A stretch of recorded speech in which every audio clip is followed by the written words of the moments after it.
di sini akan menjelaskan tentang bab 2, yaitu akuntansi penjualan konsinyasi. Penjualan konsinyasi, pengertian penjualan konsinyasi adalah penyerahan barang dari pihak pemilik ke pihak lain yang bertindak sebagai agen penjual disertai amanat untuk dijual dengan upah berupa komisi tanpa disertai pemindahan hak milik. Berikut ada beberapa pengertian penjualan konsinyasi menurut beberapa ahli. Yang pertama, menurut Yunus dan Harmanto, konsinyasi adalah suatu perjanjian di mana salah satu pihak yang memiliki barang menyerahkan sejumlah barang tertentu kepada pihak lain untuk dijualkan dengan imbalan komisi atau tertentu. Selanjutnya ada beberapa istilah-istilah yang bersangkutan dengan penjualan konsinyasi. 2 karakteristik dan kriteria penjualan konsinyasi. Menurut Yunus dan Harmanto, karakteristik transaksi adalah karena hak milik atas barang-barang masih berada pada pengamanan. Barang-barang konsinyasi harus dilaporkan sebagai persediaan untuk mengamanat. 2. Pihak pengamanat sebagai pemilik tetap bertanggung jawab sepenuhnya atas semua biaya yang berhubungan dengan barang-barang konsinyasi. 3. Pihak penerima barang dan dalam biasa kemampuan mempunyai kewajibannya untuk menjaga dan keamanan keselamatan barang-barang komisi. B. Pihak-pihak yang terlibat dalam penjualan konsinyasi. 1. Pengamanat adalah pihak yang menitipkan barang atau pemilik barang. Pengamanat akan tetap mencatat barang yang dititipkan. 2. Konsisioner adalah pihak yang menerima titipan barang. C. Kriteria penjual konsinyasi dalam hak milik atas barang masih berada pada pengamanatnya. 3. Prinsip perjanjian konsinyasi adalah perjanjian yang bersangkutan atas hak milik yang bersangkutan. Keuntungan penjualan konsinyasi bagi pengamanat. Sebelumnya, mengapa para pengamanat memilih penjualan konsinyasi dijelaskan oleh Yunus dan Hartono, di mana dengan alasan-alasan sebagai berikut. Yang pertama, konsinyasi adalah cara untuk lebih memperluas suatu pemasaran yang telah dijamin oleh produsen, di mana dengan mencakup syarat-syarat sebagai berikut. Yang kedua, resiko-resiko tertentu dapat dihindarkan oleh pengamanat. Artinya, jika komisioner mengalami kebangkrutan pada penjualan konsinyasi, maka barang tersebut tidak dapat disita. Lain sifatnya seperti keagenan. Sedangkan keuntungan penjualan konsinyasi bagi komisioner menurut Ratnaningsih adalah sebagai berikut. Yang pertama, pemasaran produk yang lebih luas. Yang kedua, penggandaan atas harga jual kepada konsumen. Dan yang ketiga, resiko Bagi pengamanat. Alasan pihak pengamanat atau konsignor memilih penjualan konsinyasi yaitu sebagai berikut. A. Konsinyasi merupakan salah satu cara untuk lebih memperluas pasaran yang dapat dijamin oleh seorang produsen. Terus B.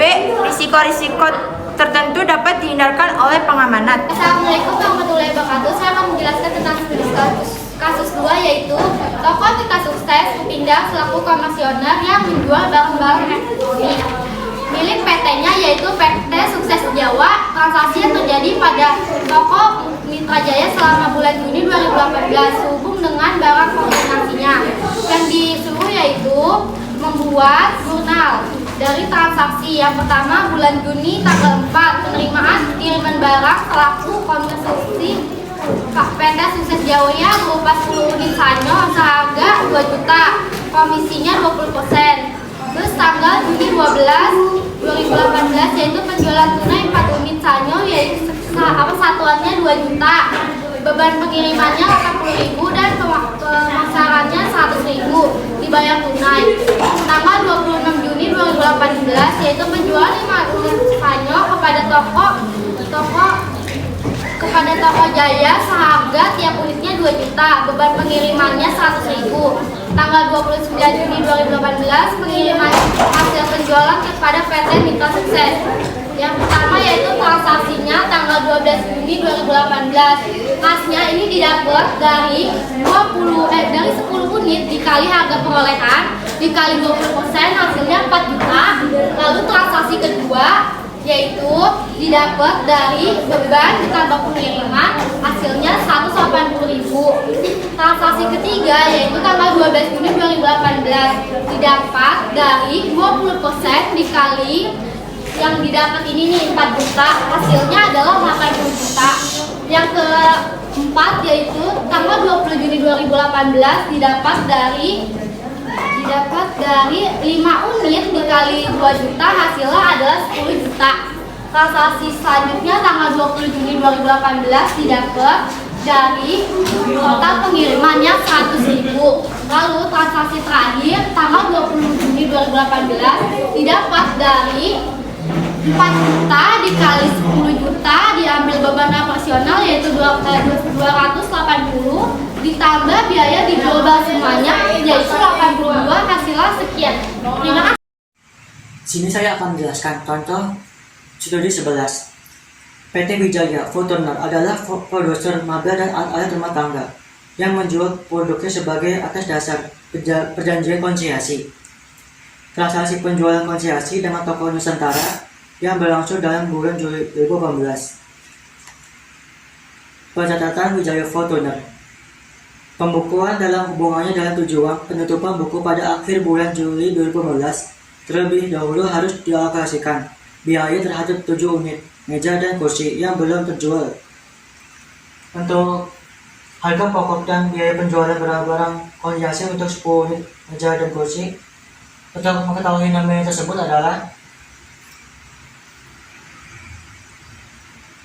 harga nominal 3 juta dikali dengan 10 sama dengan 1 juta 800 18 juta 800.000.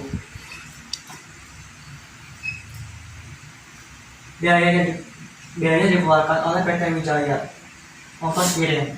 Ongkos kirim nominalnya adalah dari ongkos pengiriman sebesar 500.000. Untuk biaya pengepakan diambil dari nominal biaya ongkos kirim dan sama dengan 250.000.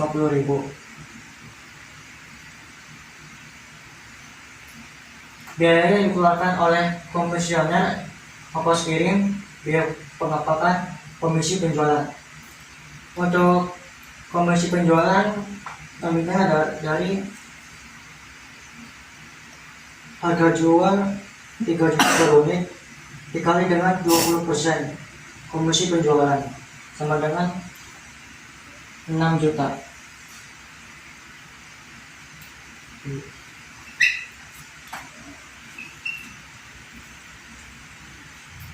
Harga pokok penjualan dan biaya penjualan komisasi untuk 3 unit meja dan kursi. Untuk mengetahui nominal harga pokok produksi, maka harga pokok produksi 1.800.000 dikali 3 unit sama dengan 5.400.000. Untuk ongkos kirim sama dengan 150.000. Biaya pengepakan 75.000. Nah, untuk biaya dikeluarkan oleh komisioner ongkos kirim sama dengan 150.000. Biaya pengepakan 90.000.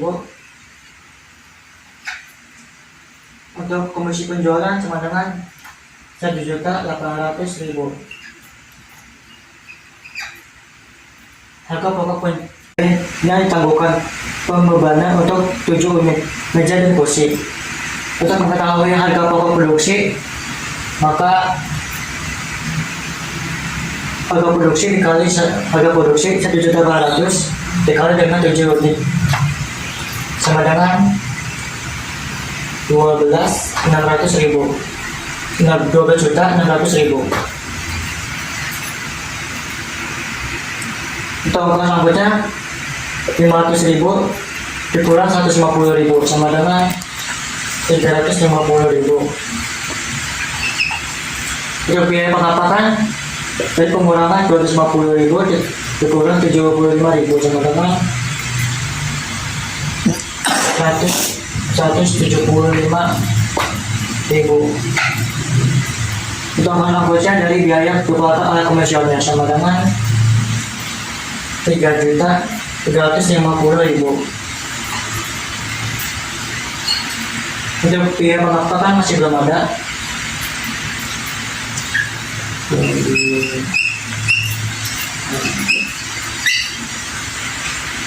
Untuk komisi penjualan dari 6 juta dikurangi 1.400.000 sama dengan 4.200.000. Maka setelah mengetahui angka nominal tersebut dijumpai dengan seluruh angka 14 juta ditambah 500.000 ditambah 50.000 ditambah 6 juta sama dengan 24.750.000. 5.400.000 ditambah 150 ditambah 75 ditambah 150 ditambah 90 ditambah 7.800.000 sama dengan 7.665.000. 12.600 ditambah 350 ditambah 175.000 ditambah 350 ditambah 4.200.000 sama dengan 17. Untuk tahap selanjutnya adalah berdasarkan perhitungan penjualan atas 3 unit meja dan kursi yang dibuat oleh toko Nusantara. Kas biaya nominal adalah 6.450.000. Didapat dari harga perolehan dikali dengan komisi penjualan. Sedangkan barang hasil toko Nusantara adalah 500.000. Angka 505.000 didapat dari harga ongkos kirim. Untuk komisi penjualan 1.800.000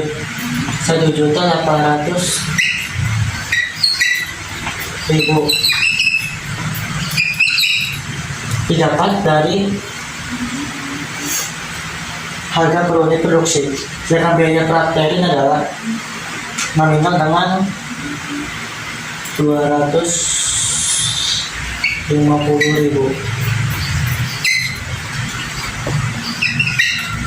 Angka 250.000 terdapat dari harga biaya pengepakan dan penjualan penyiasi dari penjumlahan angka tersebut sama dengan 9 juta rupiah. Nah, untuk transaksi selanjutnya adalah pencatatan dan pengakuan atas hasil penjualan konsiliasi. Itu kemudian diikuti dengan pencatatan terhadap harga pokok penjualan dan biaya yang bersangkutan dengan harga konsiliasi. HPP, harga pokok penjualan konsiliasi sama dengan nominal 5.400.000 dan biaya penjualan konsiliasi sama dengan 2.265.000. Barang konsiliasi toko Nusantara nominalnya adalah dari penjualan angka tersebut sama dengan 5.400.000 ditambah 2.265.000 sama dengan 7.865.000 rupiah.